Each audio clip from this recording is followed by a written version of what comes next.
2007 सालको क्रान्ति यो खाली एउटा तारिख मात्रै होइन, यो त त्यो मोड हो जसले नेपालको पुरै दिशा नै बदल्दियो। आउनुहोस् आजको यो अङ्कमा हेरौँ कसरी 104 वर्षदेखि झरा गाडेर बसेको राणा शासन ढल्यो। एकछिन सोचेर हेरौँ न, 1 शताब्दीभन्दा पनि लामो समयदेखि एउटै परिवारको हातमा देशको शासन। राणाहरूको शक्ति यति गहिरो थियो कि त्यसलाई हल्लाउन सकिन्छ भनेर कसैले सोचेकै थिएन होला। तर अचम्मको कुरा के भयो भने त्यो असम्भव जस्तो देखिने शासन 4 महिनाभन्दा पनि कम समयमा तासको घर जस्तै गरी ढल्यो। यो त एउटा यस्तो आँधी थियो जसले नेपालको राजनीतिक नक्सा नै सधैँको लागि परिवर्तन गरिदियो। तर यो कसरी सम्भव भयो त? एउटा जहानिया शासनलाई यति छिटो कसरी फ्याँक्न सक्यो? हो, यसको पछाडिको कथा साँच्चै नै रोचक छ। हरेक ठूलो परिवर्तनको सुरुवात कतै न कतैबाट त हुन्छ नै।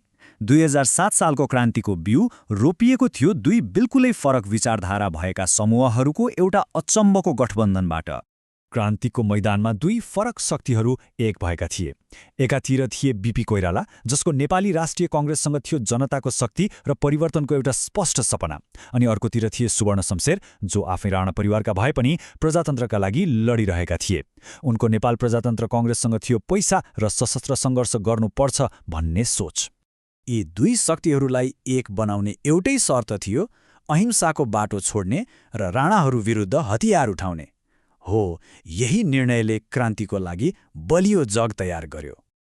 अब क्रान्ति गर्न त पैसा चाहियो, र त्यो पैसा आयो सुवर्ण शमशेर र उनका दाइ महावीर शमशेरबाट। उनीहरूले 2 करोड रुपियाँ दिने बाचा गरे। सोच्नुहोस् त, त्यो जमानामा 2 करोड भनेको कति ठूलो रकम होला। यसले त क्रान्तिको आर्थिक समस्या नै हल गरिदियो। ल, पैसा त भयो, अब चाहियो एउटा सेना। र यसरी नै जन्म भयो मुक्ति सेनाको, एउटा यस्तो सेना जुन लगभग शून्यबाट खडा गरिएको थियो। मुक्ति सेना बनाउनु कुनै सानो काम थिएन, यो त एउटा योजनाबद्ध अभियान थियो। पहिलो काम, नेतृत्वको लागि सैन्य तालिम लिएका थिरबम मल्ललाई जिम्मा दिइयो। दोस्रो, विश्वयुद्ध लडेका अनुभवी सिपाहीहरू र देशका लागि केही गर्छु भन्ने जोशिला युवाहरूलाई भारतका विभिन्न ठाउँबाट भर्ती गरियो। अनि तेस्रो र सबैभन्दा चुनौतीपूर्ण काम, बर्माबाट आधुनिक हतियार ल्याउने जोखिमपूर्ण अभियान सुरु भयो। जब बीपी कोइराला मुक्ति सेनाको तयारी हेर्न पुगे, त्यहाँ वन्दे मातरम र जय हिन्द जस्ता नाराहरू लागिरहेका थिए। त्यो देखेर उहाँले भन्नुभयो, अबदेखि नेपाली कांग्रेस र मुक्ति सेनाको एउटै नारा हुनेछ, जय नेपाल। हो, यही साधारण नाराले क्रान्तिलाई एउटा छुट्टै नेपाली पहिचान दियो। क्रान्तिलाई जनसमर्थन र वैधानिकता दिनको लागि एउटा यस्तो कदम चालियो जसले पुरै खिल्ने पल्टाइदियो। त्यो कदम थियो राजा त्रिभुवनको समर्थन। राजा त्रिभुवनले गोप्य रूपमा क्रान्तिकारीहरूलाई आफ्नो साथ छ भन्ने सन्देश पठाए र 2007 साल कार्तिक 21 गते शिकार खेल्न जाने बहानामा राजा आफ्नो पुरै परिवारसहित भारतीय दूतावासमा शरण लिन पुगे। यो एउटै कदमले राणा शासनको वैधानिकतामाथि ठूलो प्रश्न खडा गरिदियो। अब आतिएका राणाहरूले एउटा अन्तिम प्रयास गरे, राजाका 4 वर्षीय नाति ज्ञानेन्द्रलाई गद्दीमा राख्ने।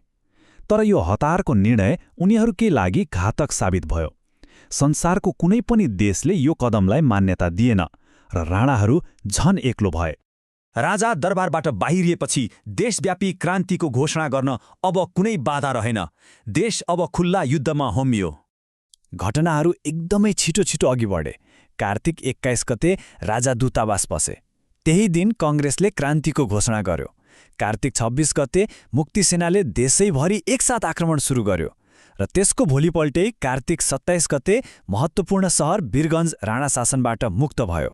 शहीद अर्थात् कुनै महान उद्देश्यको लागि आफ्नो जीवन बलिदान दिने व्यक्ति। यो शब्दले क्रान्तिको सबैभन्दा ठूलो मूल्यलाई जनाउँछ।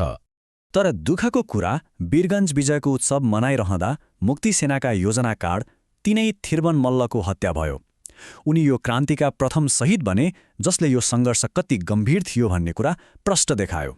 मुक्ति सेनाले देशका विभिन्न भागहरूमा कब्जा जमाएपछि काठमाडौँमा खुम्चिएका राणाहरूसँग अब राजनीतिक समाधान खोज्नुको कुनै विकल्प रहेन। जब मुक्ति सेनाले देशको ठूलो हिस्सा आफ्नो नियन्त्रणमा लियो, त्यतिबेलाका प्रधानमन्त्री मोहन शमशेरले बाध्य भएर भारतलाई मध्यस्थता गर्न अनुरोध गरे। यो एक हिसाबले उनीहरूको हारको सङ्केत थियो। त्यसपछि भयो ऐतिहासिक दिल्ली सम्झौता, जसले क्रान्तिको अन्त्य गर्यो। यसका मुख्य बुँदाहरू थिए, पहिलो 5 जना राणा र 5 जना कङ्ग्रेसका प्रतिनिधि मिलेर अन्तरिम सरकार बनाउने, दोस्रो राजा त्रिभुवनलाई नै देशको वैधानिक राजा मान्ने, तेस्रो मुक्ति सेनाले आफ्ना हतियार सरकारलाई बुझाउने, र चौथो जुन सबैभन्दा महत्त्वपूर्ण थियो, जनताले चुनेको संविधान सभाले देशको लागि नयाँ संविधान बनाउने। सम्झौतापछि क्रान्तिको अन्तिम अध्याय लेखियो, राजाको स्वदेश फिर्ती र नेपालमा प्रजातन्त्रको औपचारिक घोषणा। 2007 साल फागुन 7 गते। यो मिति नेपालको इतिहासमा सुनौलो अक्षरले लेखिएको छ, किनभने यही दिन 104 वर्षे राणा शासनको विधिवत अन्त्य भएको थियो। राजा त्रिभुवनले आफ्नो शाही घोषणामा भने, आजदेखि हाम्रा जनता उनीहरूले नै छानेको संविधान सभाद्वारा निर्मित प्रजातान्त्रिक संविधान अनुसार शासित हुनेछन्। यही घोषणाले नेपालमा नयाँ युगको सुरुवात गर्यो। यसरी एउटा असम्भव लाग्ने गठबन्धन, शून्यबाट बनेको सेना र राजाको एक साहसी कदमले 104 वर्ष पुरानो शासनलाई केही महिनामै ढालिदियो। 2007 सालको क्रान्तिले नेपालको भाग्यको रेखा नै फेरि कोरिदियो। तर प्रश्न उठ्छ, आज हामीले त्यो महान क्रान्तिको विरासतलाई कसरी सम्झिरहेका छौं? यसको प्रभाव आजको नेपालमा कहाँ कहाँ देखिन्छ? यो हामी सबैले सोच्नुपर्ने विषय हो।